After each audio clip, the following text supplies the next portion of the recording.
Hey guys, it's me, the People's Pundit. I hope you've been well. Today we're going to be doing a podcast about Frank Lampard's first season in charge of the Blues at the Bridge. Just want to say, first of all, a massive thank you to him and to Jody Morris and the boys, simply because we've got Champions League football. I mean, let's be honest, no one expected us to get Champions League football this season, apart from a few.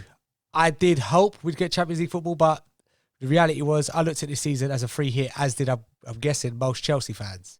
And all pundits alike. Even his own cousin, Jamie Redknapp, turned around and said, if you think Chelsea are getting top four this season, you're deluded. So, delusion over. Chelsea did get top four. Thank you, Jamie Redknapp. Thank you, Frank Lampard.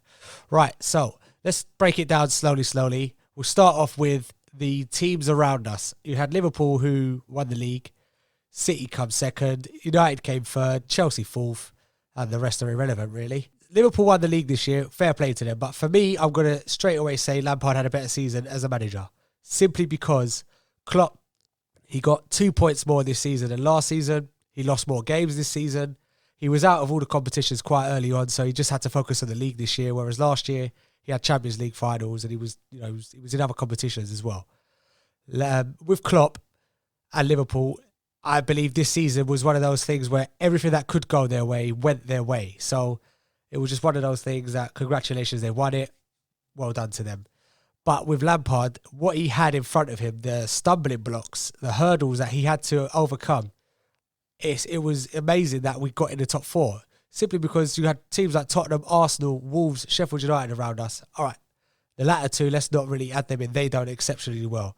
But then you've got Tottenham, Arsenal and Leicester, who have all strengthened in the summer, and we weren't able to do that. We even lost 50% of our goal contribution, which was Hazard. I'm talking goals and assists. He contributed to over 50% of our goals. So when you lose that, then you get a new manager coming in Frank Lampard, who's only had 1 year experience, none in the Premier League, and you've lost your best player. You can't sign anyone new. You think, what's going to happen this season? And for me, Lampard came in, and instead of sticking to the norm and playing the likes of Pedro and the older players, he thought, no, what I'm going to do is I'm going to bring through the youngsters. Players like Mason Mount, players like Tomori, who he had at Derby with him, Abraham. He had Reece James coming through. Hudson-Odoi, all right, he was injured most of the season and he was slowly getting back into it towards the end. Loftus-Cheek's just come back from injury as well. So he's already showed his willingness to play younger players and bring them through with him. I get it, we've just signed Werner, we've just signed Ziyech. Looks like we're close to getting Havertz, and Ben Chilwell's having a medical as we speak. So, again, they're all young players. It looks like Chelsea are trying to build a dynasty. It looks like Abramovich has decided he's going to put his money where his mouth is again and try and build a team that has a spine and a backbone, like we did with the Drogbas, Lampard, Terry, Cole and Cech. Those players were there for like a good solid 5-6 years together. More really. But that alone can bring confidence with the rest of the players that do come in and do leave. You know, we had players like Carvalho a decade ago came in for a couple of years, but when he did come in, he saw what was happening around him and he bought into that. So I think Lampard, as he was part of that, he knows that he needs to do that now. He wants to have a core of the team and he will be bringing in players. They might not stay for long, but as long as they come in and they understand what's happening around them and they buy into it, then I think we've got a very, very exciting future. Don't forget, Chelsea at youth level are probably one of the best in Europe. They always do well. They always win the league. They always do well in European competitions at youth level. So we've always got the youth players to come through. Quick fact, 9 of the last 21 England internationals have come from the Chelsea Academy. So like I say, the Chelsea Academy are working wonders. Right, on to the youngsters. We had Tammy Abraham up front this season. Now, a lot of Chelsea fans probably won't want to hear the truth here, but the truth does hurt. What it is, he did do well. He was riding a wave at the beginning of the season, but his true abilities came to light towards the end of the season where he was looking lazy. He was offside about 5-6 times a game. He was pretty much living offside every time he played. He wasn't involved in the hold-up play like he was at the beginning of the season. He wasn't really involved in anything. It was like we were playing with 10 men when he played. You know, the stat was when he started a game after the restart, we lost. So, very well done to him for what he did achieve this season. But going forward, I don't think he will be our main striker. I think he has got a lot of developing to do, but he is going in the right direction. So well done to Tammy. Mason Mount, unbelievable first season for me, for Chelsea. Unbelievable. Lampard knew what he was like, and he trusted him. Even when he had a little bad patch of maybe 5 or 6 games, Lampard kept with him, and he came through. Looking at, we needed that win against Wolves in the last game of the season, and his free kick set us on our way. So it was literally a breakthrough season. Like, all right, Mason Greenwood for United had one as well. I was going to say like no other, but yeah, he was immense for me. And Tomori, you've got Fikayo Tomori. Now, he did start the season for us, and he was doing well. He had good performances, bad performances, as you do as a youngster. You're not going to be consistent all the time.